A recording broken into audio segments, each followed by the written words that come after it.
Welcome back to Junction 119. This is Kellan. This is Casen.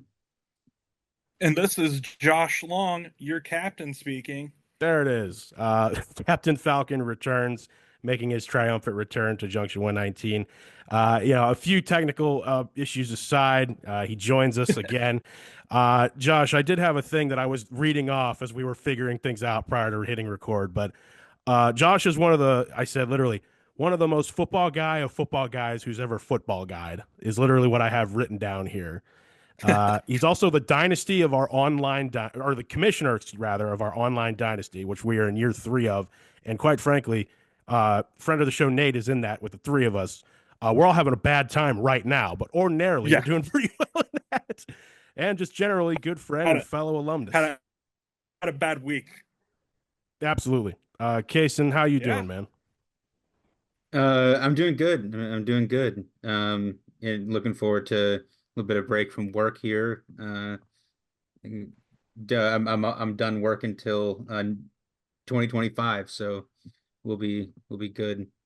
Nice little break. That's wild. Somebody that you can pull that off. Josh, yeah. how are you doing, man? Hey, I'm good. I'm gonna have twin 2-year-olds starting tomorrow, so There you go. I already have twin, 1 year, 12 months, and then This show is going to but drop on their second birthday. That's what's awesome. yeah, That's yeah. cool. Well, So we have Josh here to talk some college football with us. We are going to talk about.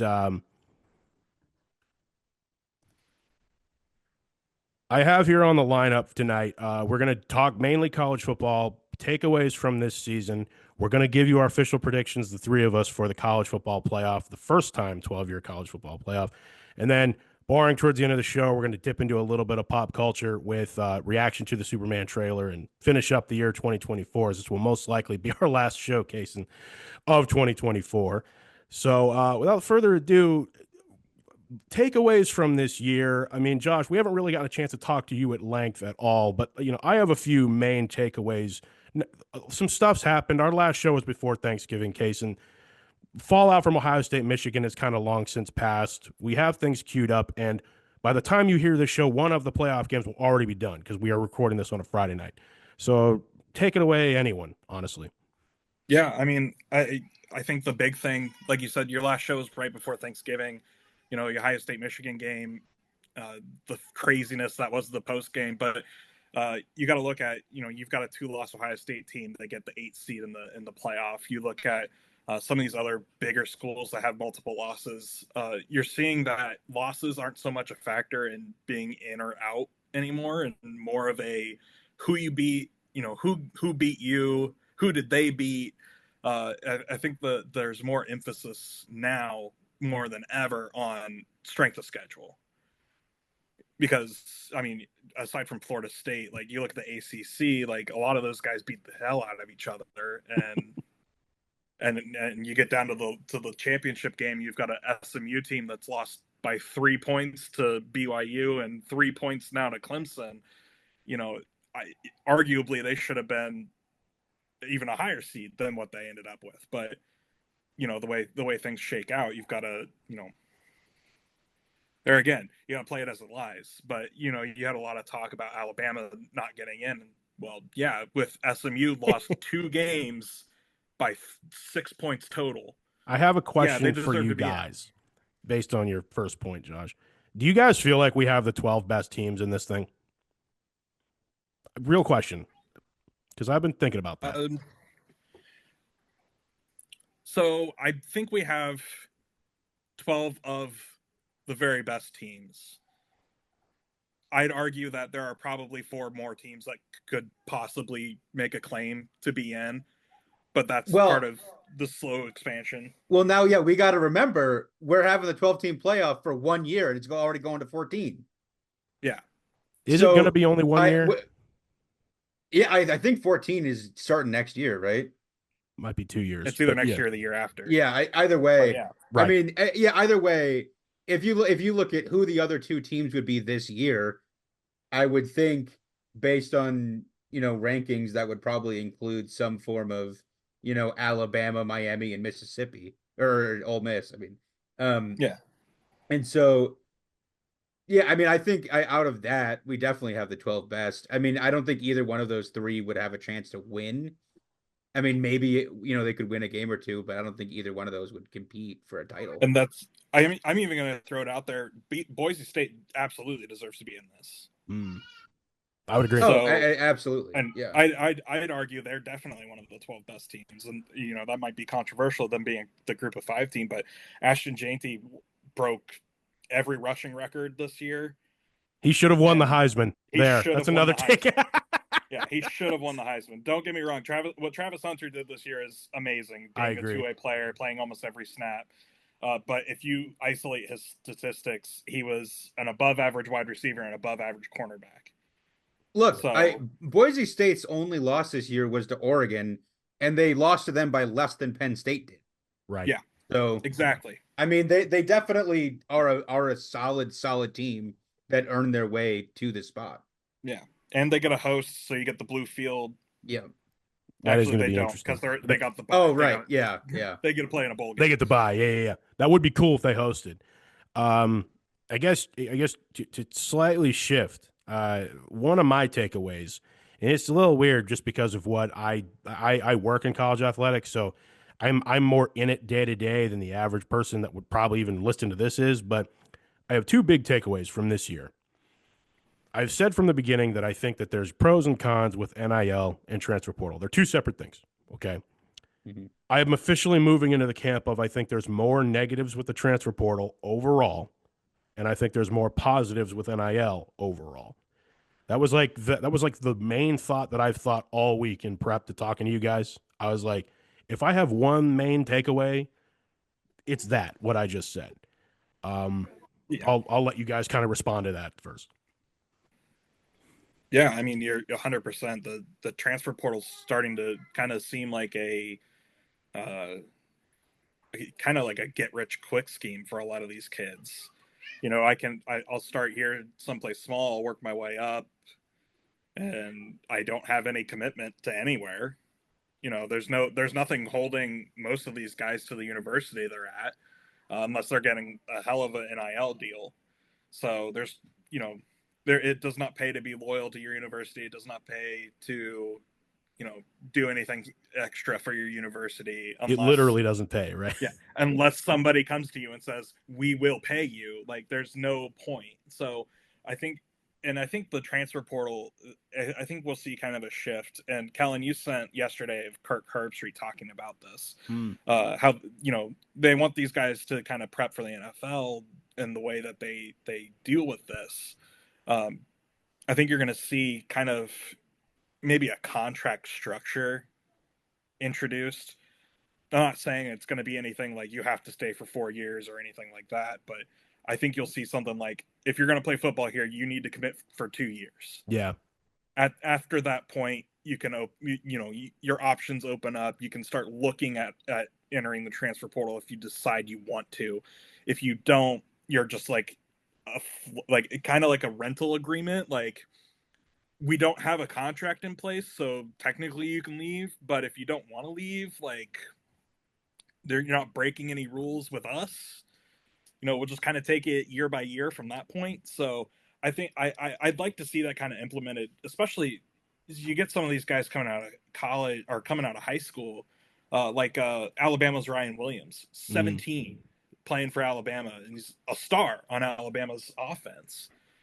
And you'd like to see him commit to stay there for a couple of years, get developed, work with the coaching staff. Granted, I think you also need to have protections in place for if the coach that recruited this guy leaves or is fired, maybe the contract becomes null and void at that point because, hey, the guy who signed me to it is not here anymore. Well, the avenue by which I could see that happening, and I'll say this before you kind of respond, Casen, is that this whole idea of now that like athletes are going to become employees, you can literally do that. I really think that you're going to see some of these places kind of say, hey, look, NIL aside, here's what you are agreeing to if you are going to come be with our team for X amount of time. Because what I wanted to say on this cast about transfer portal is, it's getting to the point where and I don't think this is anyone's fault. It shouldn't be that when a coach leaves a football program, that program goes through what in effect is like a mini death penalty, like where everyone potentially leaves, and it does so much damage. And I've seen, I mean, you look at Marshall, what's happened with them, and not even fielding a team backing out of the bowl game. It's out of almost necessity. I just look around and I'm like, look, I'm all for the kids and what's easier for them, but between that and the lack of commitment issues you're getting of the life lessons that aren't being learned now in terms of what happens when you hit adversity, all of that together is why I'm leaning more towards negativity than not. Casen, you can respond to anything I said because you haven't spoken on this Yeah, yet. no, I definitely agree with what you were saying with like the NIL is not the problem. The problem is with the fact that the NCAA is like not any that like they have no governing authority over football for some reason. And so when it comes to like comparing sort of that the state of college football to like the NFL, kind of like Kirk was with it with that video we were talking about, there's no league year in terms of college football. It's just like Yeah. the portal opens once the regular season's over and people are gone. Like it's like if in terms of these employment contracts that these kids should be signing in the portal era, it needs to be February 1st to January 31st like of the next year. Like that's the employment contract time. Like that's just how it is. Yeah. And they need to adjust the portal so that the portal doesn't open until after the national championship game. Like I mean, every coach from all different levels of FBS is talking about it, about how it's a disaster because they know, half their rosters getting talked to illegally and getting tampered with by other coaching staffs. And so it's just like no coach wants to be dealing with this. I I think mean, I'd almost say I think even the coaches would agree to saying, "Hey, if the coaches walked in, you said to every one of them, "Hey, you guys can't leave until after the national championship either." I think they would all agree if it meant that there was a little bit more stability regulation in yeah, agreement of a league year. I think like all of them would say, "Yeah, that's fine." Like, carousel just starts way later, Yeah, or do what FIFA does and have two transfer windows. Yeah. Have a transfer window that opens Jan 1, ends Jan 31, and then have one that starts June 1st and ends June 30th. That would be a good one. And then yeah. And just you can have your spring or your summer sports, they can start transferring in that winter window, and your fall sports can start transferring in the spring or in the summer window, or vice versa. Then you're at least getting these guys committed to stay through the season entirely before they're even considering moving on.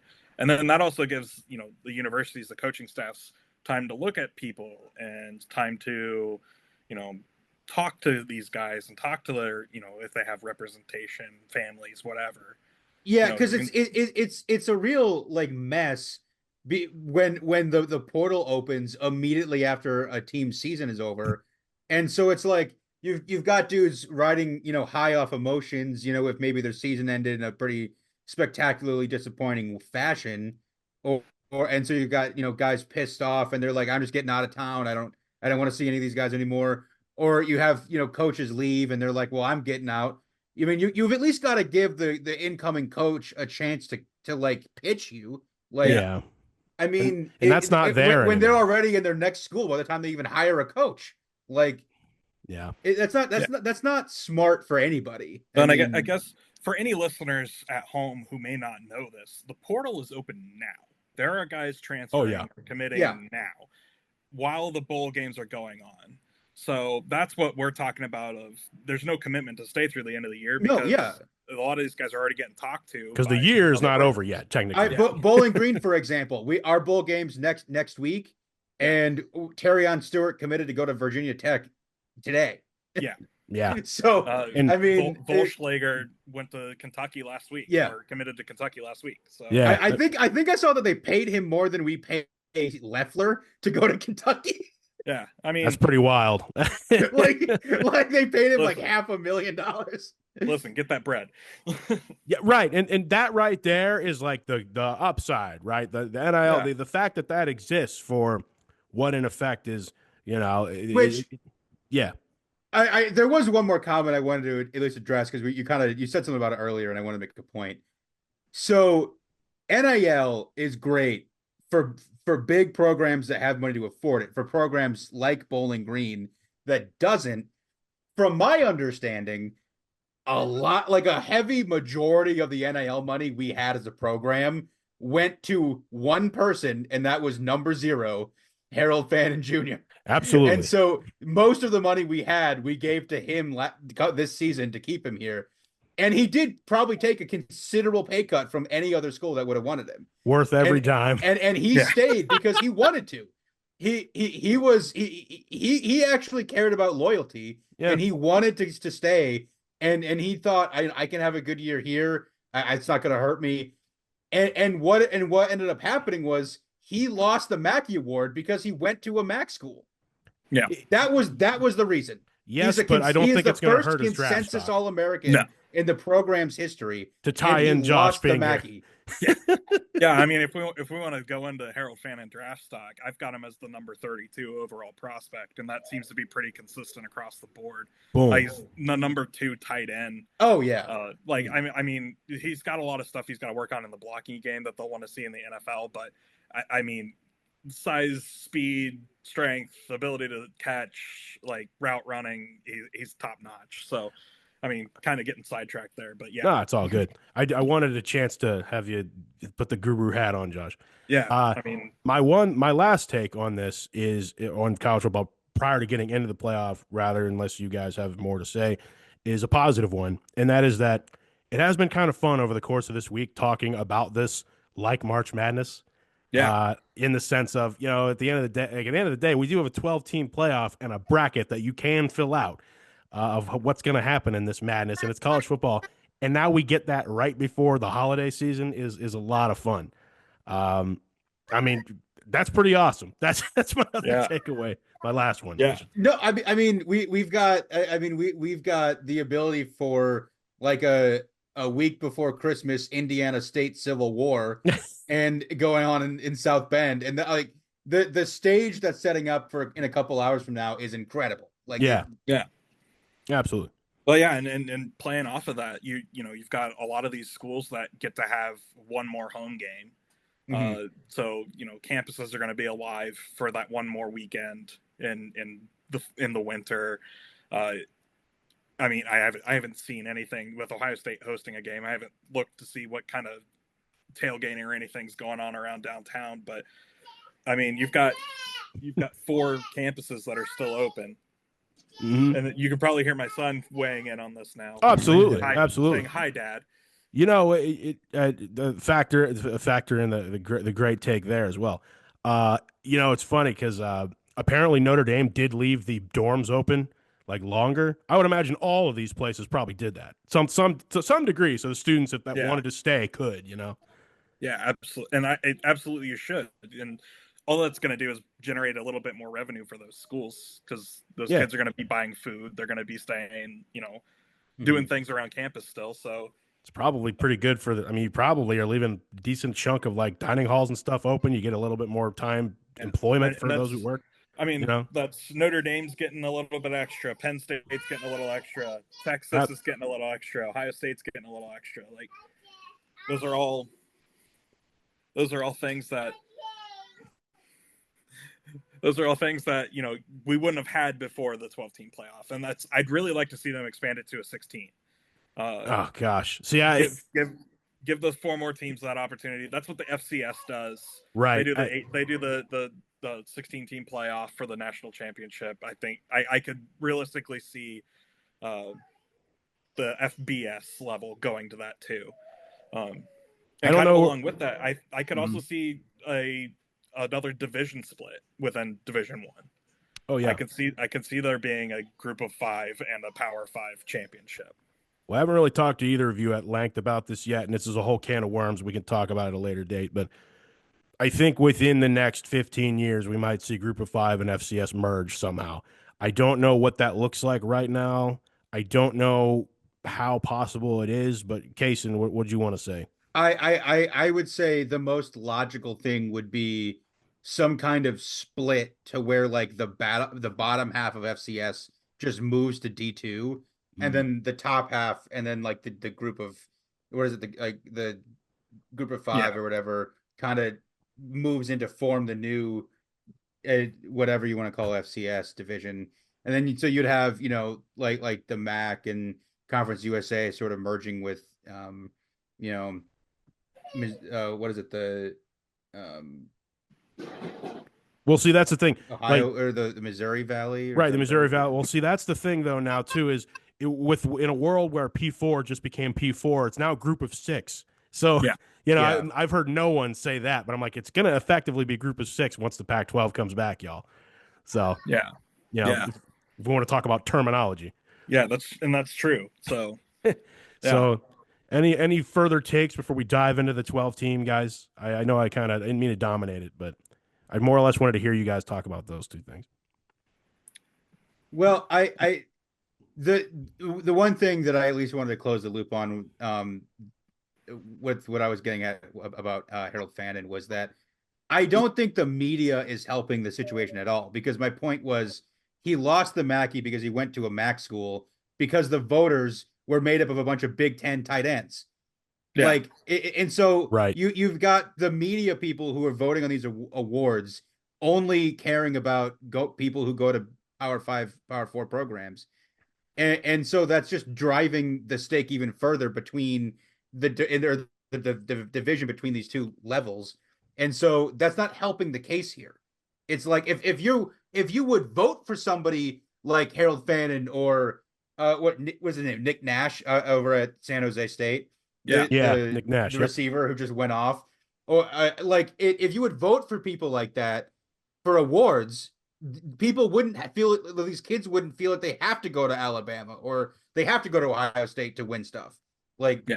True, but like how Yeah. much are college football awards factored into long-lasting success? You know what I mean? it's not so much about like success. I'm just saying that, like, it's like recognition. I Recognition, mean, yeah. it's like because, for example, like if you win the award, that definitely bumps up your draft stock for sure. I At mean, least and gets more that eyes on you. right, exactly, and like it helps with your profile. Yeah. Josh, And you want to that's- weigh in on any of that? Yeah. Yeah, I mean it's 100% like the recognition, I definitely, if you're going and you're having a one of the best seasons of your life, like Harold Fannin or Nick Nash, you're just absolutely going off. You're outpacing everybody. You're looking at setting all these records, and then you don't even win the award because you went to a small school, quote Yeah. unquote. Like it's just kind of a slap in the face, really. I But agree. I will say the AP got it right with the All-American voting, where Harold Fannin was consensus first team All-American for tight end. So That's the press, that's the writers, Yeah. the folks who really those cover are people this. who are watching from the outside and probably have less of a bias. I won't say they have no bias, but they have less of a bias than the Mackey Award voters, who are primarily Big Ten tight ends, who are going to also vote for a Big Ten tight end. Like literally, it's like Lee Corso, some Iowa tight end. I think Jake Butt is on the voting committee for Michigan. Like, Nice. it's like, of course, like, and once you see who's on the committee, you're like, oh, okay, yeah, You're Tyler right. Warren was always winning that Yeah. award. And they always consider like their own competition to be the best. I want to give a shout out to a friend of ours and friend of the show, James Nahikian, for having a tweet that was picked up by Barstool that absolutely went like viral, really caused him the vitriol of Penn State fans to come down on him. Caveat: it was not picked up by Barstool. It was picked up by John Rich, who's Okay. from Bowling Green. Okay, By my the bad. way. It was described to me that it was Barstool, and Caveat: I it was was like, picked up by the Barstool employee who's from Bowling Green. there you go. Well, I have serious speculation that like, Penn State fans, you were within a touchdown of losing to Bowling Green and Harold Fannin. Is that where it's coming from? I bet that's somewhere where it's coming from. Yeah, well, you were the number 8 team. You almost blew it. Oh man, but anyway, yeah, that was awesome. That was, and the rants that followed, I'm like, yep, James is spot on with all that. Awesome stuff. Anything else, guys, or we want to dive into this? Because I wrote mine down. Yeah, I got mine. Yeah, Okay, cool. cool. I'm ready to go. Yeah. So we're gonna pick these. I think the way we should do this is we'll go in the circle like we've been doing before, and we can pick obviously the first 4, and then each one based on what you picked in terms of what your matchup is. You can pick that one, and then we'll just go on, so on, so on. So, Casen, you want to start? Yeah. So just kind of looking at the bracket, then the first one would be Clemson, Texas.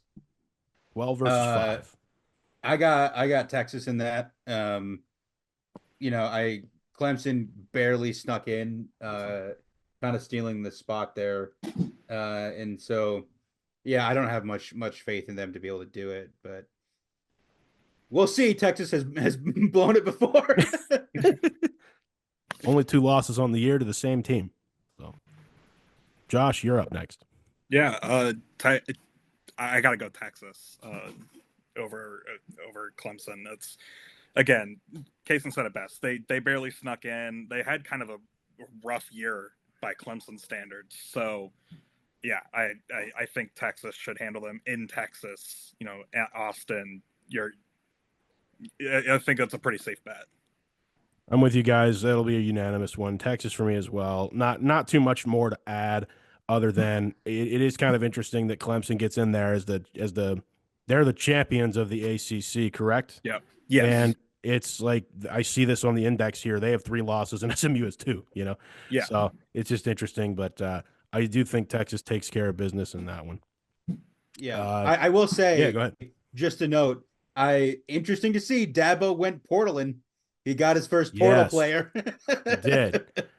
He did do that, which is noteworthy. I am excited for this next one. The showdown in y'all's neck of the woods. Rocky Top, Tennessee, coming to Ohio State. With all that's been said in the last month, what do we got? 9 versus 8. Casen, go ahead. I have Ohio State. I think it could end up being close if like Ohio State still has some of the issues on offense that they had against Michigan, but I don't have a ton of faith in Tennessee. I mean, they've shown a lot of issues at times to be reliably good, and I'll say it. I mean, they are coming north. We'll see how prepared they are for it. See a lot of Tennessee fans talking stuff on the internet, and I don't think they're fully mentally prepared either. Josh, go ahead. I'm gonna say snow isn't gonna be a factor here. It might be. It snowed a little today. It might snow tomorrow. Who knows? Stat for stat, Tennessee's got the better defensive line. Ohio State's offensive line's been shaky. I like Nico Iamaleava as quarterback. He's a freshman. He's got pretty good poise in the pocket. I like Tennessee coming to Columbus, barring snow. If it snows, Ohio State all day. Interesting. They've got the better running game. I think eventually you wear down that defensive line, especially in the snow. Kellan, you and I have talked about this. Playing in the snow is rough. So yeah, it's not fun. I think weather pending, Tennessee. I've got Tennessee in this one. Yes, I always commend the Bills players any given year with the snow that comes down, because playing in the snow just hurts straight up. I think I texted you guys that. Yeah. Like, you fall on the ground. I'm like, yeah, snow's not fun when you have to sit on it like a bunch of stuff. Like, it's cold. So, yeah. Interesting you say that, Josh.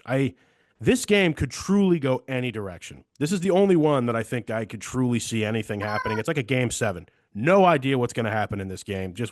I don't know where Ohio State is mentally. I'm giving the edge to Ohio State simply because they're at home. I think there's going to be an added motivation between Day and the guys because whatever you say about Ryan Day, he is a great motivator. And my thing is, like, he's got to find a means of putting the book to bed, because I'm like, if they lose this game, well, then that's really going to be telling. But it's like, how much are the guys going to get up for this game? Until said otherwise, I am gonna go with the 7.5 point favored Buckeyes, but I definitely see that being closer than 7 points. I think that could be a really close game. Absolutely. So that's who I got. So we had our first disagreement here. Very cool stuff. I like that. Next up, let me head back to the bracket. This one, we got 11 versus 6. SMU at Penn State. Shout out to my friend from back home. You know who you are, who attended both schools. One for undergrad, one for grad school. Yeah, I'll first kind of start off. This is a really cool matchup. It's a really, really fun matchup. Is it? Um, it's just unique. Yeah. I mean, when was the last time Penn State played SMU? Well, yeah. Have they ever? Have Wow. they ever? I'm sure they probably did somewhere in the Pony Express because Penn State was an independent for a long time, so they might Yeah. Yeah. have. Sure, that's researchable. But go ahead, Casen. I'm But sorry. again, yeah, I'll just say I have Penn State. I trust Penn State's athletes more than um a roster made up of mostly American recruits. So yeah. I mean, SMU really surprised in the ACC, but yeah, it's the ACC. We're talking about Big Ten football in Happy Valley. Yeah, and I'm gonna piggyback off of that. I think SMU will make it a game. It'll be a better game than it probably looks like on paper. But Penn State at Beaver Stadium, the way they run the ball, it's going to be hard for SMU to keep up for 4 quarters. I think it definitely first half it'll probably be real close, and you'll just start to see that fatigue really wear down on SMU. And again, it'll be cold. These guys probably, that weighs in on the fatigue, the fatigue factor. So I think it'll start real close, and then it'll kind of just slowly peel away Penn State. Interesting. I think this game is going to be closer as well, Josh, but I see the other thing happening. I see Penn State struggling with them as they do kind of with teams like this that they're not sure about. And then maybe they pull away by 5 to 6 in the last like 5 minutes of the game. Like something crazy happens or Drew Aller like absolutely bombs it or bullets it to somebody. Noteworthy to this game, Drew Aller better stay healthy because I'm pretty sure they're backup quarterbacks in the portal and not playing in this game. So if something happens to Aller at any point in this playoff, they're going straight to a third stringer. So Yeah. again, portal making an impact. But Yeah. we all got SMU, or excuse me, we all got Penn State. SMU, I wanted to just give a shout out, like way to win the ACC in your first year, or way to be in the ACC championship game. Excuse me. Probably should have won it, but yeah, they were within a field goal of winning it, losing it. Took a walk-off field goal. I don't know what the ACC looks like going forward, but I thought Q's could have easily been there. If it weren't for Q's, Clemson would have been the game Miami would have been. So but I also got Penn State. All righty. And we got tonight's game coming up. We do, and by the time that think of this episode as like we're picking this for the whole thing, of course, right? So by the time this game will be over by the time this episode goes out, but still, Casen, take it away. Take it away. I similar to the last game. We kind of saw it with the Indiana Ohio State game. I have Notre Dame just because, Signetti's done a lot with Indiana, but you can't make up that much of a difference when you're talking about just a huge disparity in the roster depth and the size of the athletes. Like you saw it with Indiana against Ohio State. It's just at some point the dudes on the other side were just better and bigger. So, but they will be competitive for sure. No, I disagree with you entirely. I think this is going to be a game where I haven't seen much out of Notre Dame all season. They've won close, they've lost worse. I think Indiana wins this game. It's going to be a fun matchup, but I think Indiana wins this game. Marcus Freeman has just something about him in the last few weeks where he's made some questionable coaching decisions. I could see this coming down being just kind of some stupid mistakes on Notre Dame's part, and Indiana's been playing clean. I mean, say what you will, they play clean. They play good ball. So, man, this is tough. I really think that if you told me that the winner of this game could really make a run, I very much would believe you. I was really coming down to it as well. I really honestly just have more faith in Riley Leonard and the fact that Notre Dame's at home. I picked all home teams in this, and Notre Dame is who I picked. I'm pulling for Signetti and the guys just because I think they've been the story of the year, and I just feel like in a lot of ways, as the season has ended, after they lost to Ohio State, literally everyone wrote them off. Everyone has done that. I'm not doing that, but I am saying that like the true advantage that they have with where they're at is in Notre Dame. That being said, I don't think that's going to be as much of a home advantage. I guess we'll find out here at the end of the show when we're done. We turn this on, just because they're right up the road from Bloomington. I mean, Bloomington's the southern part of the state. They're all going to make their way up to South Bend. So there's probably a lot of IU fans in South Bend. Yes, that too, that are going to make their way inside for sure. So I do have Notre Dame in a close game, but I respect the pick that Josh just made because, quite frankly, this is gonna be the result's gonna be known. It's gonna be like, well, yeah. All of you listening tomorrow know either we're really smart or we're really dumb. That's how Casen and I feel like every morning after the show. It's like, man, these guys are idiots, we've said a few things smart. Okay, so based on that, because we have kind of different brackets, Casen, I think you and I have the same one right now. Yeah, I think so. Yeah. So you have Texas and Arizona State, correct? Yes. And I do too. Yeah, we all have that. That's the one we all agreed. This is one of the two we agree. So go for it. What do you think happens in that one? Yeah, I mean, in that one, I got to go Texas. It's similar to what I've said before, kind of the same situation of like, I fully believe in what they're building over there at Arizona State. I think Dillingham's a really good coach, but they kind of, I think, peaked a bit early compared to who they have on the team when you're going up against a team like Texas, when just big bodies up against a bunch of Big 12 dudes. So yeah, I gotta go Texas. Okay. I'm sticking with the Longhorns as well. It's, Arizona State had a great season, win the Big 12 in their first year in it. It's just one of those, I think Texas is just they're going to be coming off a win. They're already going to have that momentum kind of rolling. Neutral site game, so that Arizona State doesn't even really get that kind of advantage there. I'm going to stick with Texas and height, weight, speed. Those guys are going to they're probably going to outmatch. This probably makes me stupid, but yeah, give me the Sun Devils to shock the world and beat Texas. I just was thinking to myself, man, Scattaboo and Leather, it could happen. Have gotten zero respect all year. They've gotten no media attention. I'm thinking to myself, these guys have been destroying teams down the stretch. And I mean, say some people get injured against Clemson, and then you've got injured Longhorns going up against a rested Arizona State team. Who knows? And I was like, you know what? That's like one that I would definitely like. If this was March Madness, I would pick the Sun Devils. So I'm going Arizona State in that game to reach the semifinal. Yeah, electricity. Yeah. So here's where we differ, because in the next round, hypothetically, Casen, you and I have Ohio State against Oregon. Can we all three agree that one half of this whole bracket is way weaker than the other? Yeah. I think this side is way more lopsided than the other side, the bottom of this. Yeah. I'm glad I'm not the only one. Like I was going through the numbers this morning and yesterday, and I was like, okay, this is feeling really lopsided, but if we're not reseeding. But go ahead, Casen. The rematch. You would have a rematch of Ohio State and Oregon. Yep. Yeah. I would say,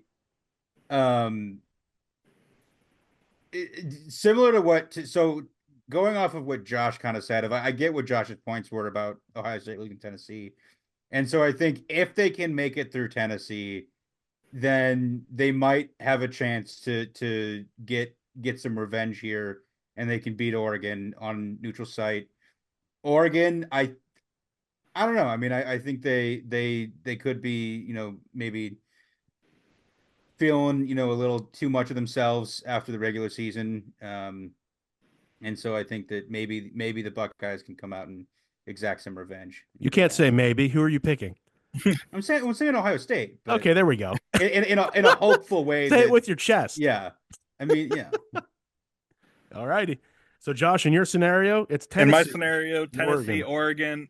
I'm sticking with the Ducks at the 1 seed. Dylan Gabriel played an amazing year. Like, he wasn't a Heisman finalist for nothing. The Oregon defense has been pretty dominant. They were the only new team to the Big Ten to have, I'm pretty sure they're the only one with a winning record, but they also led in most of the statistical categories: offense, defense, special teams. It's just a good, well-rounded unit. There's a reason why they're the number 1 team. I'm going with the Ducks. I will also go with the Ducks easily over Ohio State, given a rematch. I will say this for all the to echo everything Josh just said regarding personnel. Dan Lanning, I think, gets it. Like Yes. in this era of like kind of you're seeing the old guard of coaches kind of step away with the new stuff. I think Dan Lanning is like your example of no, I get it and I embrace all of it, and here's how you build a team now. And this is the best Oregon team probably we've ever seen. I think statistically it is. But Yeah. I'd have to, at least so far. You know what I mean? But think about all the great teams they've had in the last like 20 years. This is the only thing I don't love is that they are 13-0, and my thing is, man, every time the Oregon's come in undefeated, it's like they have never won a national championship yet. Yeah. And this is like the best team that has the shot. And of course, they have to play 3 more games to make it happen. Yeah. But I got Oregon in my scenario, moving on to the semifinal. Moving on to the bottom bracket here. All of us have Penn State, Boise State. So go ahead, Casen. Go for it. Penn State. I mean, yeah. Yeah, I mean, sorry. Are you gonna sorry, say anything Boise, else? but, Okay. like, Okay. I mean, it's the exact same thing that like that this is going to be a trend with the 12 team, 14 team, 16 team playoff, whatever. It's just going to be a trend of there's going to be 8 teams that have a far inferior roster that are just not that they just can't compete when you've got people that can run 4.25 40s, or you've got 380-pound linemen. Like it. Sorry, that's just the facts. Man, no need to apologize. Josh? I'm gonna go with Penn State here. I like Boise's chances, but really you're kind of a one-trick pony, pun intended. Ashton, you shut down Ashton Jeanty. There's not a whole lot else that Boise State offense does well. I mean, they do. They can get some stuff moving, but that's not the strength of their offense without Ashton Jeanty. So I'm going Penn State just based on the fact that I think coming into this game, they'll do their homework. They'll know what they need to do to shut them down. And once you do that, game's pretty open for you. So I'm going Penn State. Yeah, I will also go Penn State here, considering, the Boise State, their one loss. I will say there's part of me that just wants to say, no, what's going to happen is there's going to be Statue of Liberty .2, and Genty's going to like somersault over 4 guys and somehow they're going to win. But it's going to be that .2. That would be awesome. But from the beginning, when I first saw the bracket, I thought, well, Penn State has the easiest route, at least to the semis. And that is that's just true. I think, going through the 2 horse teams. So it would be cool if they made it a game. It would be really, really cool. But neutral site. I also have the Nittany Lions going the distance, at least that far. Let me pull back down here. So this is where another one where we differ. Casen, you and I have Notre Dame against Georgia. Josh, you have Indiana against Georgia. Casen, go ahead. Yeah, I've got Georgia on that one. I've got some reservations about Georgia as a team, given what we've seen from them this year, but we also do Notre Dame, and I trust the guys who've been there a lot over the guys who haven't. Josh, you're good to go. Yeah, I'm over Indiana, Georgia. Carson Beck, that defense is amazing. Carson Beck at quarterback, he's had a great year, all things considered. Yeah, I got to go to the Bulldogs. Now, I'm not sure. Do we know if Carson Beck's playing? He's not. He's not playing. He's not playing. I don't know if that changes anything for you, Josh. It doesn't really, but right. I mean, Indiana has a better chance. Gunner Stockton, Georgia continuing the tradition of just having these very Civil War era sounding quarterback names. First and last. If only they would have gotten General Booty. Yes, it would have been quite fitting.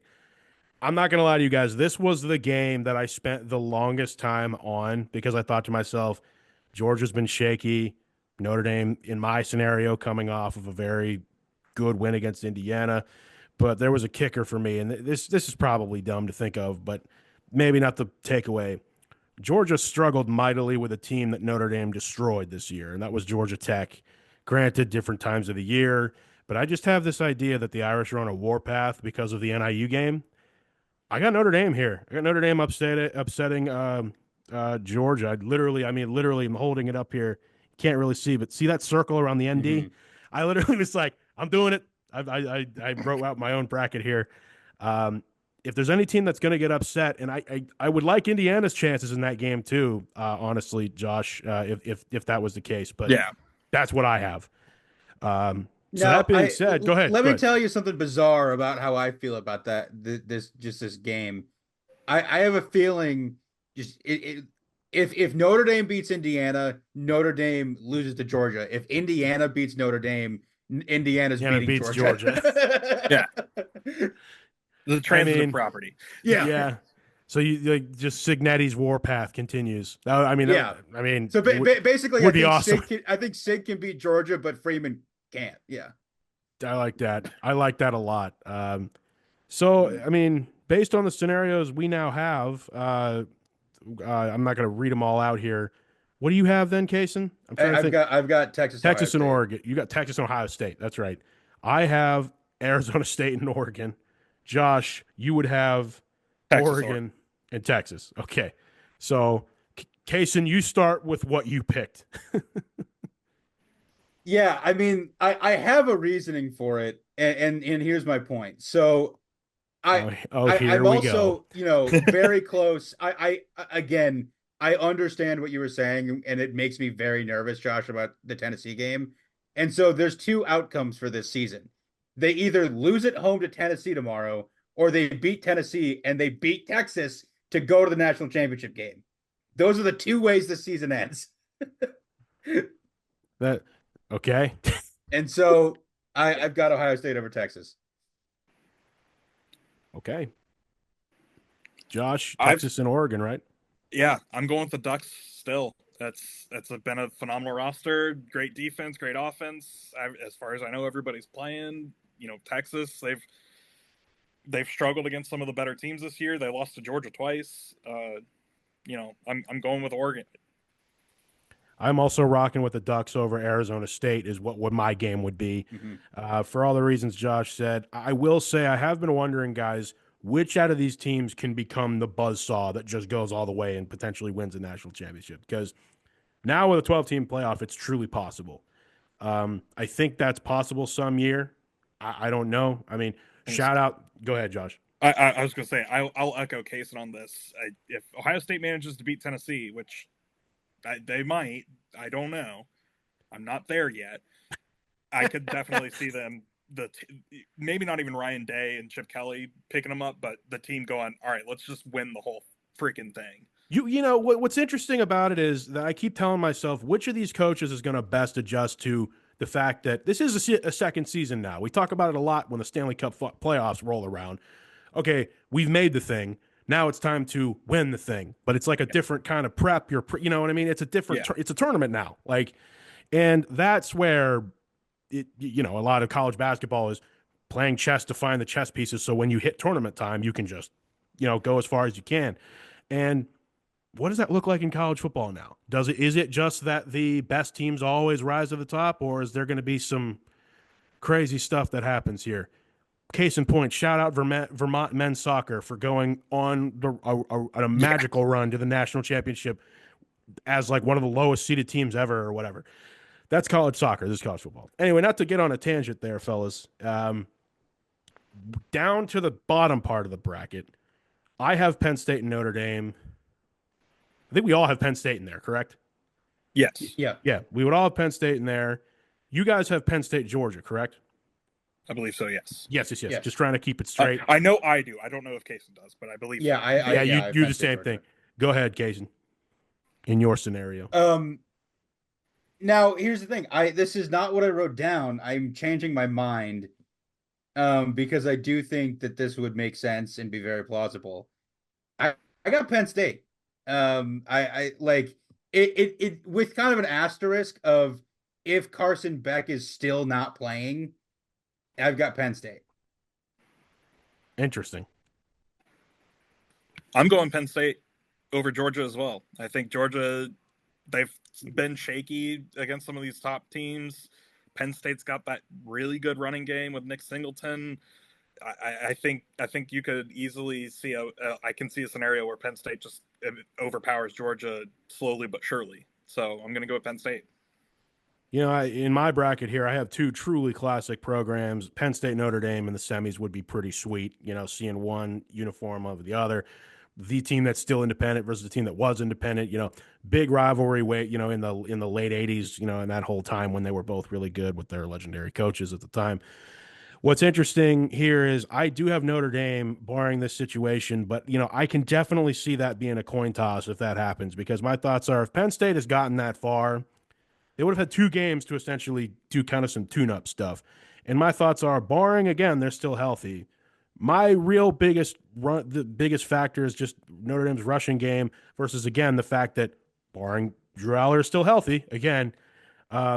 By this point, it really is going to feel like, okay, who's the last team standing? Because stuff's going to happen when you play 2 more football games. We get part. So that's the other part of this whole thing is like injuries are still a factor because of how long the season now has become for these guys. But I got Notre Dame making it to the national championship against Oregon. That's what I have. Based on that, let's just go around here. That's my national championship. Casen, you have Ohio State and Penn State, which can I tell you, like the amount of just like train wrecks, explosions, crazy stuff would be the case if Ryan Day and James Franklin were on opposite sidelines for the national championship. What have we done? I think everyone would just go back. I think everyone would just go back to the 14 playoff alone. If that were the case, if this was what it was going to lead to, what have we done? I just think that would be the ultimate end of the experiment. Like, no, we're never making this happen again. I think every single person who has a stake in these games would be like, absolutely not. But anyway, I just wanted to point out how like insane that would be. Josh, you would have, I'm sorry, Penn State and Oregon. Yeah. Okay. A rematch of the Big Ten championship game is what that would be. Yep. So, and I don't see it going any other way than how it already went. I got Oregon pulling off the complete season, 16-0, hoisting their first ever national championship. And entering into the, because I want Casen to go last with his absurd scenario, I will go ahead and say I also have Oregon beating Notre Dame and hoisting the same thing. And at that point, if they go 16-0 with the way that this tournament is now, you can put them on that short list of who are the best teams ever. Yep. This Oregon team, 2019 LSU, 2001 Miami, 2014 Ohio State. Put them on some of the best teams ever list. Some of those Nebraska teams in the 90s, whatever. So Josh and I have picked 16-0 Oregon to beat separate opponents. Casen, in your ridiculous scenario, which is only ridiculous until it happens, who do you have win? Also, thoughts on anything we said, and who do you have winning it? No, well, okay. I'll caveat this just by saying it was said at the time, and I do think I do truly think that the 12-team playoff, 14, 16, whatever, the new playoff format was built for James Franklin in that, like, he's always going to be good enough to get into something with the top 10, being the field of who gets in, and so it's a structure built for James Franklin, and so I do think that him and his teams will be able to thrive there, which is why I think it's entirely possible that he'll get to this point, maybe not this year, but soon. And again, in a matchup against Ohio State and Ryan Day, it's not going to go any different than it has every other time, with Ohio State making James Franklin cry on his way back home. So, yeah, I mean, that's my way of just seeing how I can get Ohio State to win the title. That is quite something, and I feel like you also made that pick for friend of the show, Matt. Well, it's been a while. I mean, it's been a decade since they've won. They won the first 14 playoff. It's only fair that they get to win the first 12-team playoff. Yeah. So. And Oregon was in the mix then too. That was. Yeah, I do remember that, and it's interesting that anytime Ohio State has ever won the national championship, it has never come on a year where they were expected to. If anything, Yeah. they kind of came out of nowhere and did it every single time. Yeah, All the way back to Woody Hayes. I was a senior in high school when they won the first time or the last time, and they lost to Virginia Tech like week 1, I think it was. Yeah, Josh and I joked about that at the time because we were living together at the time, like we did through most of college, and the top tweet trending in like the U.S. was like Virginia Tech beat this team at home by 2 touchdowns. Yeah, It was like, yeah, I mean that'll be if that happens, Casen, it'll be like Michigan beat this team at home by four points or whatever it was. Like, it sure would be cool. It really would be. But again, on a serious note, on paper, they have the most talented roster in college football, right? As we've heard all year. Is this where it really matters? And I mean that like not in a condescending way. Like, hey, all that talent kicks in. It's 3 games to the promised land, guys. Let's just go for it. I mean, is this where it really takes off? Who knows? We don't know yet, right? That's my area where I'm like, yeah, that's totally possible. Josh, any thoughts on any of that stuff? Yeah, I mean, Ohio State especially, they spent $20 million on this roster and coaching staff. I think if they don't make it to the championship, you're looking at who's getting fired, and it starts from the top. Yeah, I mean, if they lose to Tennessee tomorrow, Ryan Day's out of a job by dinner. Like that's just or by breakfast on Sunday. Like that's just say not by dinner. Maybe by dinner. By breakfast on Sunday. I mean, that's just how it works. Yeah. I mean, yeah, I think so. I don't think it would be a clean house scenario, though. I really don't think. I don't think that's what you do there. I think, in my opinion, you would let Day go. You'd probably let Chip Kelly go. You'd keep defensive coordinator because defense has been fairly decent this year. And you just bring somebody in who can work with the staff. I personally would be in favor of hiring Brian Hartline, wide receivers coach. Interesting. Former Ohio State player, former Ohio State wide receiver. I could see him being a good head coach. He was looked at for head coaching jobs in the MAC this past year. Yeah. Decided to stick with Ohio State. So I'd be in favor of bringing Hartline on as the head coach. I was trying to find the quote that was sent to us. Oh, here it is. Apparently something that Ryan Day said. Is that what this quote was? That friend of the show, Matt, sent us, Casen? Because I talked about Josh to you guys. I've talked to you guys multiple times. I don't envy the job of a head coach at all. In any sport, it's a hard job, no matter the sport. It's very, very difficult. It's not for the faint of heart either. I mean, you have to want it, and it's a life. You really have to want to buy in. But that quote, he said it best. He says, some guys wrestle alligators. Some guys chew on razor blades. Some guys coach football at Ohio State. Yeah. That's an incredible quote. But I could substitute Ohio State in there with many programs. You got to be kind of nuts to want one of these jobs. I don't know. Yeah. No, definitely, definitely probably the highest stress environment. It definitely there is definitely a world where Ryan Day just leaves because it is a toxic environment for him and his family right now. And on a serious note, it's rough. You can only do this for so long. I wouldn't blame him if he just wanted to leave and go to a safer situation. Right. A little less stress, I mean, every time they miss every time a pass gets dropped or they go 3 and out, you've got the whole timeline tweeting out his address.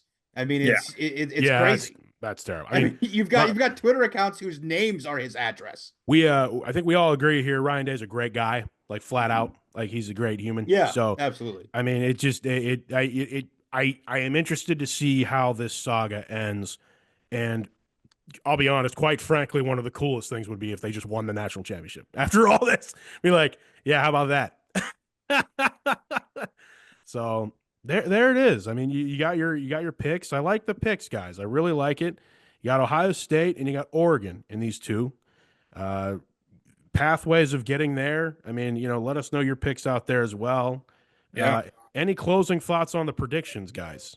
On anything we haven't. So interestingly, basically what we determined was that based on how we picked this, if Ohio State and Oregon are in a rematch, the winner of that game wins the Natty. Yes. Yeah. Yes. So, yeah. That is how we pitched it. Even though that's not what Josh had, that you basically said that, Josh. Yeah. I mean, Yeah. And I kind of felt that when those two teams played each other. Not gonna lie to you guys, I was like, I feel like this is the national championship right here. Yeah, But that was a and it ended not in a great way for Ohio State, but it's kind of the score you would want out of a national championship. A real close game, real high scoring. It was 67 points or something scored in that game. It's a pretty high scoring game. it does make me wonder in the BCS days, because in the BCS days it would just be Oregon and Georgia in the national championship game. Yeah. Right now, I would pick Oregon in that game, but Yeah. this right here is exactly what we're going to do, playing it off, right? And then, of course, and I will say this: it wouldn't necessarily be this way, but if you did it by these current rules, and you had your 3 and your 4 really being Boise State and Arizona State, that wouldn't be the case. It would probably, it would be one of these teams hosting, probably Notre Dame, probably someone in there. But I really think the likelihood of blowouts in those semifinals would be pretty high. Yeah. In the 4-team scenario. So now let's watch the national championship game be Indiana Arizona State. that would be awesome. Yeah. That would be incredible. That'd be crazy. That would be electricity, and no one here. Texas SMU. Yeah, Texas. Oh, Oh, the return of the Pony Express versus whatever Texas is. Yeah. That would be really cool. But hey, that can happen now, right? I mean, in theory, you guys have played the video game too. It's been fun to see what could happen, right? Yeah. Just the nuts Texas matchups. SMU for the national championship in Atlanta. Yeah. Let's go. Just move it to Jerry World. Let's go a ratings. Yeah. Let's go like a ratings nightmare, like Clemson versus maybe not with Clemson Boise? versus Boise State. Yeah, let's do that. That's great. But let us know your picks out there. As we kind of transition into the final block of the lineup here. We did get a trailer I do want to address before we roll out of here and talk about 2024 and all that. This is pretty timely. The Superman trailer, James Gunn's Superman trailer teaser, I should say, came out on Thursday. It'll be Saturday by the time you're hearing this. We're recording this on a Friday. And not going to lie to you guys, I knew I was going to love it because I feel like I've been at times in a vacuum of my level of excitement for this, because I really see Superman as a really cool character, and I'll go into my past with that, but I did not expect the world to really have like a seeming standing ovation to this either. I really didn't think it was going to get as much attention as it did. You have the floor. Just go for it. Yeah, I think just based off this teaser, we got, it's a movie that's going to be, I think it's going to be timely. It seems like some of the main themes are going to be what Superman main themes have always been, which is hope. And even if you are the strongest man in the world, you still need help. I think it's going to be very timely when it comes out next June or July 11th, I think it is. Yeah. I got that and 28 years later mixed up in my head. Very different movies. But yeah, I mean, I think it's going to be a really cool take on the character, a really cool take on the world. You see in the teaser a bunch of heroes that are already established, like Guy Gardner, Green Lantern, Hawk Girl, the original Hawk Girl, I should say, not the new Hawk Girl, who I believe just got arrested for Hawk Tua Girl, who just got arrested for insider trading. But yeah, I mean, well done, Josh. You've got a really cool environment, a really cool, build to this world, and you've got, like I said, big themes of hope. Just that I got out of this teaser, and yeah, I think it's going to be a very good movie, a really timely movie. Casen, go ahead. Yeah, I mean, I obviously have been on record saying that the DC universe hasn't really been great for me, or just for feeling interested. But like we said at the time, I mean, with James Gunn coming in and kind of taking over, I'm more than willing to give him a chance to establish his own universe, and I'm really intrigued to see what he does. I mean, I love his Guardians movies. We all talked about that, and they're great movies. So I'm hoping that he can bring a really fresh perspective to the Superman franchise and the characters. And I gotta say though, it really, the one thing, like the one casting decision that I think was way out of left field and is gonna take me out of this movie is Nicholas Hoult as Lex Luthor. Because like everybody else see, is I drastically disagree with you. Well, I'm just saying Beyond that disagree. like mostly everybody else is like not well known like actors, and then you have Nicholas Hoult as Lex Luthor, Well, and it's just like I mean, it's like okay. Here's the thing, and I'm gonna say this with my full chest. He was the character that you needed the established actor for in this whole city. That's fair. Everyone That's else fair. can be an unknown someone. Lex Luthor, with who he is in the DC universe, needs to be like the caliber of a Bond villain. And what's funny is it's funny you say that, Casen. I'm literally on IMDb right now, and the top actor listed on the cast is Nicholas Hoult because he's on such a heater right now. Yeah. Like he's like, and he's got such range. I'm like, yeah, he's the biggest name here by a lot. And I think he looks great. I think he looks menacing. And I really think that like I could see this story developing to where he is the main villain by the end. I think he's going to be kind of in the background, but he's supposed to be on the caliber of like a Bond villain in terms of how powerful he is. And the fact that he's a regular man is always been an interesting dynamic between him and Clark. I'll let you talk, Josh. I didn't want to talk. I was going to say, give me just a quick timeout. I just got to grab a battery charger for my computer. Oh, you got it. Cool. We took a time out there, but literally we were just still talking about Nicholas Hoult, even even during the break. Yeah, well, I was just saying that like just watching the trailer, and then all of a sudden I'm just like, why is Beast Lex Luthor? It just really takes me out of the trailer. I think we're gonna get a really good performance out of him from the aspect of jealous billionaire. Like, I'm supposed to save the city with my policy and money, and you're supposed to look up to me, and you look up to him, and he's because he can fly, like whatever. I think we're gonna get that kind of dynamic of I should be better than him because I built this city, and you should look up to me. And I think that's gonna be a major plot point, is him trying to tarnish Superman. I agree. I really liked that the first image we got of this Superman of any kind was him just getting bodied by something. Like the first thing you see is him like bleeding, which I'm sure even he has never seen before. And where the trailer got me emotional is obviously where the theme kicks in, and after he's calling someone, and I'm like, wait, are they going to do this? Are we doing this right out of the gate? I literally had the wait, is this crypto? Like, are they doing this right out of the gate? And then it was, and I was like, oh man, this is great. And he's like, home, take me home. I was like, that's when I got emotional, when I felt it. Because not only like, I've talked to you guys about how much my dad loves Superman, but also if you're a Superman fan, you haven't had much good since the 70s. And I'm like, that's why there's people in their 60s crying today. Because it feels like from the theme to the font of the trailer to everything, to the fact that I believe this is true, the fact that there's never been a movie called just Superman, which is kind of awesome. Yeah. It's always had like a name or attachment or whatever. It really feels like an arrival, and James Gunn wants to use this truly as his Iron Man. It feels like it, even from a teaser. I think my one concern is just that there are so many characters. I was saying to someone else today, and I'll leave it at this. I think this movie is going to feel for Superman sort of like the plot of Spider-Man PS4 felt for Spider-Man.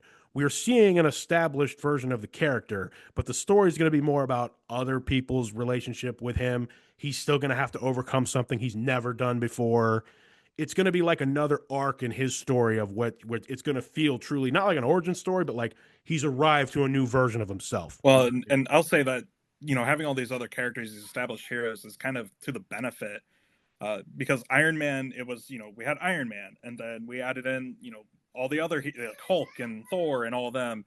And then we went back and did Captain America. And then we went back again and did Captain Marvel. And like, these characters were never brought up before. So like, there was no reference to them, but they existed before. So I think what you're seeing here is James Gunn going, yeah, this world has had superheroes for a long time. There's things in place, there's teams in place, there's the Justice League International or Justice Society or whatever that is. Like these guys already exist. Superman's just kind of coming into his own, for sure, as a superhero.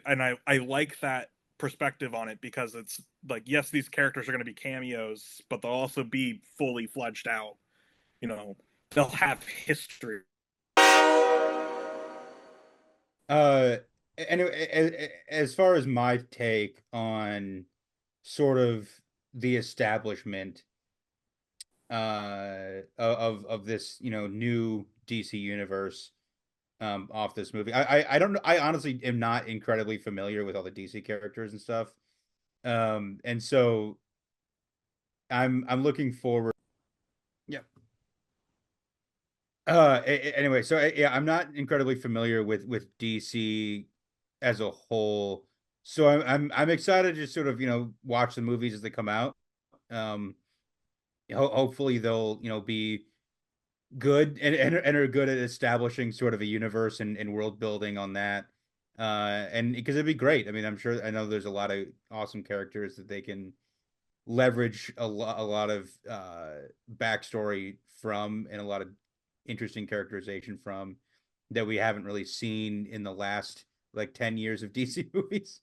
So I'm looking forward to these character stories being told right. I agree, and I would say that I would really just look for. I hope James Gunn makes the right decisions in terms of what they decide to bring into the actual canon story rather than not. Because right now, the internet seems to want Pattinson and Cornsworth to be the guys going forward.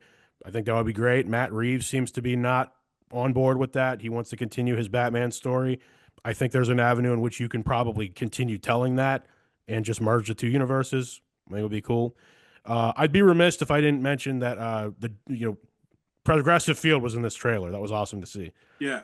That was awesome to see the Meteor. And didn't they do a thing where they wore Meteors like uniforms this past summer or something? No, they didn't do that. There's a big push by the fans to get them to do That's what it was. Metropolis Meteors jersey, but it's not likely to happen. Just Major League Baseball doesn't do those kind of promo things. But I mean, it was really cool because it was over the All-Star break when they filmed there, so they had the opportunity to repaint the field and put up all the Meteor stuff. So you see in the background the tarp in left field that says Meteors on it. That's actually there in Progressive Field. If you've never been, there's actually a tarp there. They're always doing construction on those suites, so there's just always a tarp there. So it's really cool that they did that. I'm interested to see if they managed to go in and change the sign in post and on the scoreboard if it says Meteors or if it still says Guardians, like in Dark Knight Rises, where it was still all the Pittsburgh Steelers stuff on the scoreboard, even though it was the Gotham Renegades. I can see. I heard someone say the fact of if Pittsburgh is Gotham or like gritty like Gotham, it's cool that Cleveland is Metropolis. I'm like, yeah, it does really feel like that. It's awesome to see. And I actually did research. There was always that rumor that Siegel and the guys who created Superman are from Cleveland. Not really. They're from Toronto. I had to do that research before this show, but yeah, those were my thoughts on it. I'm really excited for it. I wanted to mention while Josh was still here that we're not doing a top movies of 2024. It wasn't really that movie heavy with the things we reviewed on the show this year, but we will do an anticipated movies of 2025 because there's a lot coming out next year, and this is just part of it. Definitely towards the top of my list. I don't know if it's top necessarily yet, but it's just I'm glad you guys also enjoyed this trailer a lot. Yeah, I'd say recency bias is definitely toward the top of my list. So for sure.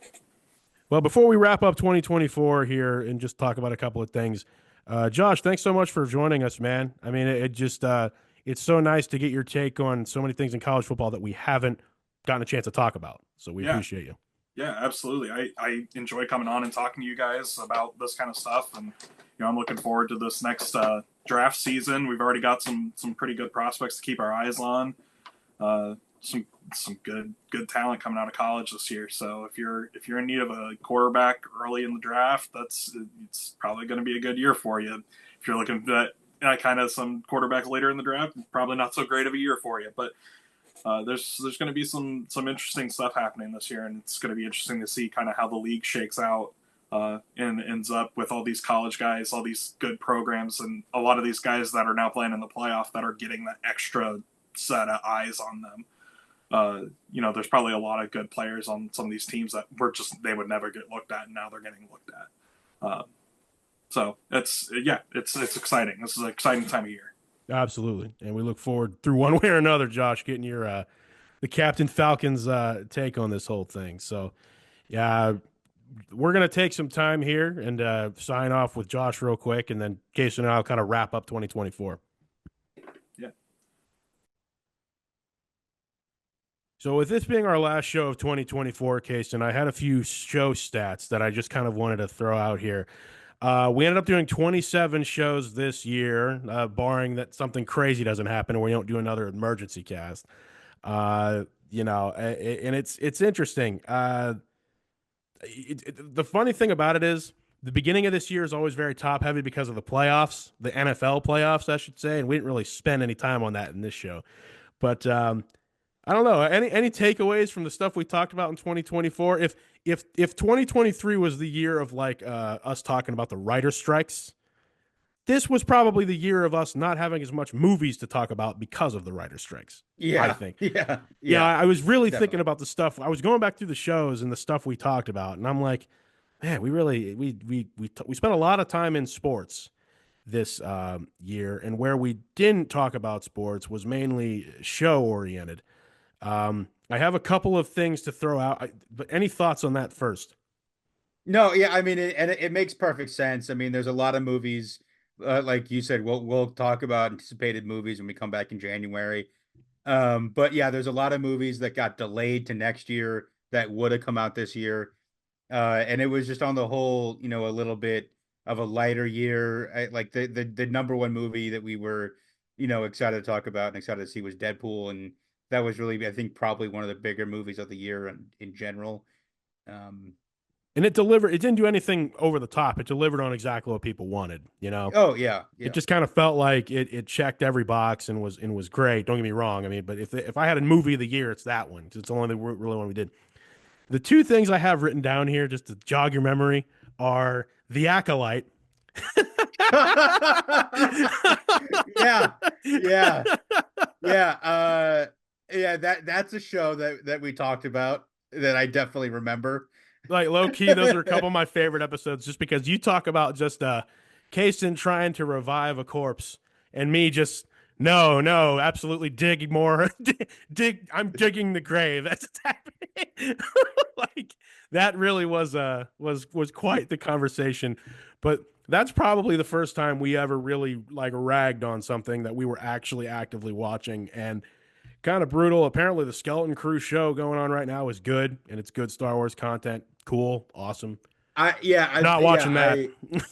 I friend of the show Matt has been trying to get me to watch this, and it's just one of those things where it's like I Lucasfilm has a bad history of like not making me feel confident that I'm not going to waste my time. Mm-hmm. So there's a big reputation and branding problem that Lucasfilm needs to fix. They do, and I don't know how confident I am that they'll fix it. Is there going to be Star Wars projects coming up in the future that we're going to be interested in? Of course, eventually. I like to think in Filoni we trust, but sort of like it's one of those things. One of the surprises of the year was Agatha All Along. On the other side of that, a show that I was going into thinking it was going to be more like The Acolyte, pleasantly surprised, very, very good. So much so that we reviewed it well in our Marvel rankings. Any thoughts on that? I mean, probably the surprise of the year for me. No, yeah, I mean, definitely. I mean, I came into it like the more and more like marketing that we saw about it, I was like intrigued. I was like, okay, this could be interesting. And then it just kept getting better and better every episode. And I talked a lot about, you know, some of the really bold creative decisions that they made towards the end that I really thought was cool and unique. And yeah, I mean, I thought it was well done for what the expectations were and for what the I think mission of the show. I think that they did a really good job of executing and surprising I a lot agree. of And people. they brought a pretty light MCU year to a solid enough end. Yeah. I will say one of the things that I will mention going into next year before I get off of movies and entertainment is, and I really do mean this. I would have said this earlier if I had thought of it, but I thought of it now. It's going to be a few years, but I genuinely, really, really think the MCU and Disney need to be on high alert based on that Superman trailer. Like, and when Hmm. I say that, when you talk about one of the key pieces going over to the other side and establishing who has a bit of a vendetta, the fact that he was fired and then brought back, he was able to finish Guardians, but then left still. I really think James Gunn could have that going in a direction in which it's only going to lead to better content for us because if we have two dueling superhero sagas going on, it's competition's always better, makes for better stuff, right? Um, but yesterday was the first, yesterday being Thursday, when I saw that trailer and I watched it 40 times. That was the first time I thought, you know what?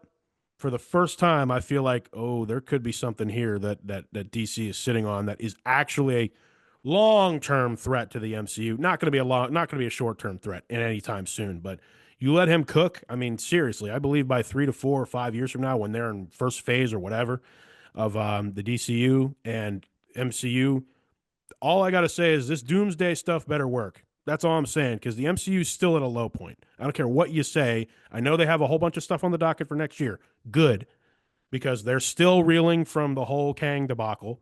They still need a direction to go in. I mean, this is a bad time for them to have DC strike while the iron's really hot. They'll be in the midst of it next year. Obviously, July is going to see both Superman and Fantastic Four come out. But I'm just saying, any thoughts on that? No, I mean you're definitely right. I mean, I think that I think they definitely probably got a little lazy in sort of a time period when they weren't really having any competition because it's what the the the Justice League movie. Right. Like, I mean, the last, post Endgame has been a bit of a lull because they got, you know, complacent, I think, with the lack of competition and the lack to really strive Their talent's been to, kind of in the yeah. wind. They Mhm. have established characters with no return in sight, multiple. I mean, it's there's a lot of stuff up in the air right now, and there's a lot of great actors still out there that would probably love to sign on to the DCU based on that trailer. Yeah. Like, oh wow, I want Mhm. to be part of that. So, just saying. Switching to the last real like big highlight of the year, something I genuinely thought, Casen, we would never see again happened this year. College football 25. Just a joy and breath of fresh air. Would you agree? 100%. Absolutely. Nothing but joy and happiness brought by that whole game's existence. It's kind of taken on a life of its own. They're already working on the next game, and what's really cool is like I'm in a position where I'm actually able to affect the next game. I haven't really talked much about that, and I can't really at length here, but um, I've been on emails asking for assets for next year's game. I mean, that's really, really, really awesome, and I didn't expect to be sitting here doing that 2 years ago. Hmm. um, that's just a blessing in itself, but. Yeah, I just kind of wanted to take a moment here and thank everyone for the end of the year. Just another year rocking with us. We're going to be going into year 3 as of January 2025 of this show. Hmm. Um, and you and I going on this kind of journey together that has taken us through some wild, weird twists and turns. But even if you don't hear from us for a month and a half, we will still return to bring you our thoughts and on anything. Anything to say to any of that, man? Yeah, no, I mean, I'll just add, I think it's great that we all have college football 25. We have that back, and it's brought, I think, a lot of people closer together. Or I agree. it's been a kind of a monoculture thing that's been able to tie some people together. Um, I you know have a dynasty with my brother. We play, all the time. He just beat me in the national championship again. So that's that. Woof. But yeah, I mean, it's great to have, big things like that people can, bond with each other over, and I think that's always great to have. Yes, and I as I mentioned a few months ago, when some of the stuff was happening in the fall, like in the news and natural disasters and stuff, at a time when it seems like we're so divided, there's more things that bring us together than drive us apart. And if us talking about some of those things can be a source of putting good into the world, I want the Junction 119 podcast to continue doing so, and I know you want the same thing, brother. Absolutely. Cool. So shout out Josh Long. Thank you so much for joining us on this show this evening. You got our predictions. Any final thoughts, Casen, as we sign off? Go Chiefs. Oh, as much as I want to throw my computer against the wall, yeah, that one of the dumber things to happen in 2024 was that. Yeah, your pseudo Chiefs fandom. Well, we'll be back to talk before we see what happens there. I think there's quite a few teams that are gonna have something to say as things wind down. Go Steelers. There it is. Yeah, behind me. Yeah, them. Go them and Steelers. These guys too, but still, go Steelers. That happened. Yeah, and I know deep down, go Browns for Casen. Yeah. All right, y'all. For 2024, this is Kellan, This is Casen. and we'll see you most likely in 2025 at the next stop.